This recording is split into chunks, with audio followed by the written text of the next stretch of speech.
வணக்கம், நான் உங்கள் ஷம்ரின், டயட்டீஷியன், பிராணா புனர்வாழ்வு மையத்தின் வழியாக உங்களை சந்திப்பதில் மகிழ்ச்சி. இப்போ நான் என்ன டாபிக் பற்றி பேச போகிறோம் அப்படின்னு பார்த்தீங்கன்னா, ஹை ப்ரோட்டீன் டயட். இதில் நீங்கள் உடல் எடையை அதிகப்படுத்தணும், இல்லை பாடி பில்டிங் பண்ணணும், இல்லை உடல் எடையை குறைக்கணும் அப்படின்ற பட்சத்தில் புரதச்சத்து அப்படின்றது இம்பார்ட்டண்ட்டாக இருக்குது. இப்போ நீங்கள் வெயிட் லாஸ் பண்ணுறதுக்காக எக்ஸசைஸ் பண்ணுவீங்க, சைக்கிளிங் பண்ணுவீங்க, இல்லை ரன்னிங் பண்ணுவீங்க, இல்லை ஃபுட் இன்டேக் கம்மியாக எடுப்பீங்க. அந்த மாதிரி பண்ணுறவங்களுக்கு எல்லாத்துக்குமே புரதச்சத்துன்றது கம்மியாக ரொம்பவே சான்ஸ் இருக்குது. அடுத்தது என்ன அப்படின்னு பார்த்தீங்கன்னா, இதுக்கெல்லாம் பேலன்ஸ் பண்ணுறதுக்காக ப்ரோட்டீன் சத்து கொஞ்சம் இன்டேக் ஜாஸ்தியாகவே எடுத்துக்கிற மாதிரி இருக்கும். இப்போ ஐசிஎம்ஆர் ரிசர்ச் படி என்ன சொல்ல வராங்க அப்படின்னு பார்த்தீங்கன்னா, இப்போ ஐசிஎம்ஆர்னால் என்னன்றது தெரிஞ்சுக்கணும். Indian council of medical research. இந்த ரிசர்ச் படி என்ன சொல்கிறாங்க அப்படின்னு பார்த்தீங்கன்னா, சக இந்தியர்கள் நார்மலாக எடுக்கிற ப்ரோட்டீன் சத்தை விட குறைவாக தான் எடுக்கிறாங்க. அதாவது எவ்வளோ கிராம் எடுக்கிறாங்க அப்படின்றது பார்த்தீங்கன்னா 1 கிராம் பெர் கேஜி வெயிட் இருக்கணும். அதாவது 1 கேஜிக்கு 1 கிராம் அளவு ப்ரோட்டீன் சத்து எடுக்கணும். இப்போ உதாரணத்துக்கு என்ன அப்படின்னு பார்த்தீங்கன்னா, இப்போ 60 கிலோ இருக்காங்க அப்படின்னா 60 கிராம் ப்ரோட்டீன் சத்து தேவைப்படுது. இப்போ அதுலேயுமே நாங்கள் 3 கேட்டகரி பிரிச்சிருக்கோம். என்ன அப்படின்னு பார்த்தீங்கன்னா, normal person, moderately persons, active persons.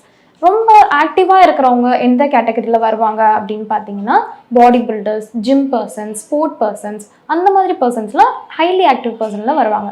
அவங்க எல்லாருமே 1 கேஜிக்கு 2 கிராம் அளவு ப்ரோட்டீன் சத்து எடுத்துக்கணும். அடுத்தது மாடரேட்டரி பர்சன்ஸ். இவங்க எந்த கேட்டகரியில் வருவாங்க அப்படின்னு சொல்லி பார்த்தீங்கன்னா, 60 ஏஜ்லேருந்து 70, 80s அந்த கேட்டகரியில் வருவாங்க. அவங்களுக்கு எல்லாத்துக்குமே 1.3 கிராம் அளவு ப்ரோட்டீன் சத்து 1 கேஜிக்கு எடுத்துக்கணும். அடுத்தது நார்மல் பர்சன்ஸ். நார்மல் பர்சன்ஸ் எந்த கேட்டகரி அப்படின்னு பார்த்தீங்கன்னா, ஒர்க் ஃப்ரம் ஹோம், இல்லைனா ஹவுஸ் ஒய்ஃப், அவங்க எல்லாருமே நார்மல் பர்சன்ஸில் வருவாங்க. அவங்க எல்லாருமே 1 KG per gram intake protein எடுத்துக்கணும். இப்போ ஹை ப்ரோட்டீன்லாம் யார் யார் எடுத்துக்கணும் அப்படின்னு பார்த்தீங்க அப்படின்னா, pregnant ladies, lactating mother, growing children, sports person, gym persons, இல்லைனா பாடி பில்டிங் பர்சன்ஸ், இவங்க எல்லாருமே ஹை லெவல் ப்ரோட்டீன் எடுத்துக்கலாம். இப்போ ப்ரோட்டீன் அளவு கம்மியாக எடுக்கிறவங்களுக்கு, அளவை விட கம்மியாக எடுக்கிறவங்களுக்கு என்ன சிம்டம்ஸ்லாம் வரும் அப்படின்னு பார்த்தீங்க அப்படின்னா, ஹேர் ஃபால் தின்னடைகிறதுனால ஹேர் ஃபால்ஸ் ஜாஸ்தியாக இருக்கும். நெக்ஸ்ட்டு பிரிட்டல் நெயில்ஸ், நெகம் தானாகவே உடஞ்சி வீக்னஸாக விழுந்துடும். அந்த ஒரு சிம்டம்ஸ் இருக்கும். அடுத்தது என்ன அப்படின்னு பார்த்தீங்கன்னா, மசில்ஸ் வீக்னஸ். மசில்ஸ் நம்மளுக்கே வீக்னஸாக இருக்கிற மாதிரி இருக்கும். இன்னொன்று சீக்கிரமாக உடம்பு சரியாமல் போகும். இல்லைன்னா கை கால் ஊன்றப்ப எந்திரிக்கிறப்போலாம் போன் ஃப்ராக்சர் ஏற்படும். இது எல்லாமே சிம்டம்ஸாக வரும். இந்த டெஃபிஷியன்சியை பார்த்தீங்கன்னா உணவு மூலியமாக சரிப்படுத்த முடியும். அது என்னென்ன உணவு முறைகள் அப்படின்றது பார்த்தீங்கன்னா, வெஜ் அண்ட் நான்வெஜ்னு 2 கேட்டகரி இருக்குது. அதில் நான்வெஜ் பார்த்தீங்க அப்படின்னா, பால் சார்ந்த பொருட்கள், முட்டை, மீன், சிக்கன், இந்த மாதிரி ஐட்டம்ஸ், மீட்டு, இந்த மாதிரி ஐட்டம்ஸில் எல்லாமே புரதச்சத்துன்றது அதிக அளவில் ஜாஸ்தியாகவே இருக்குது. அடுத்தது வெஜ் கேட்டகரி.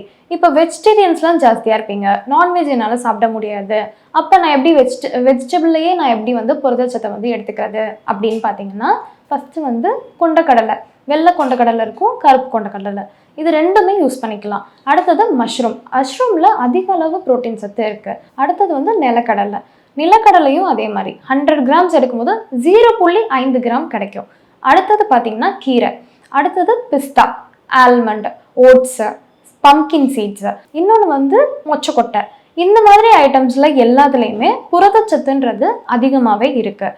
இப்போ ஃப்ரூட்ஸ் எதில் ப்ரோட்டீன் சத்து ஜாஸ்தியாக இருக்குது அப்படின்னு தெரிஞ்சுக்கணுன்னா, ஃப்ரூட்ஸ்லேயுமே ப்ரோட்டீன் சத்து ஜாஸ்தியாக தான் இருக்குது.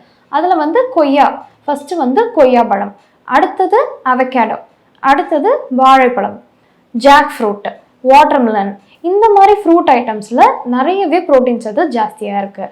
அதனால் டெய்லி இன்டேக் பேஸில் நீங்கள் ப்ரோட்டீன் சத்தை எடுக்கணும் அப்படின்னா இந்த ஃப்ரூட் ஐட்டம்ஸ், வெஜிடபிள்ஸ், நான்வெஜ், இந்த ஐட்டம்ஸ்லாம் எடுக்கும் போது ஆட்டோமேட்டிக்காக புரதச்சத்து ஜாஸ்தியாகுது. இந்த ஹை ப்ரோட்டீன் டயட் உங்களுக்கு யூஸ்ஃபுல்லாக இருக்கும்னு நினைக்கிறேன். இதில் வேறு ஏதாவது டவுட்ஸ் இருந்துச்சு அப்படின்னு சொன்னால் கமெண்ட்டில் கேளுங்க, நாங்கள் ரிப்ளை பண்ணுவோம். நெக்ஸ்ட்டு ஒரு வீடியோவில் சந்திப்போம். நன்றி, வணக்கம்.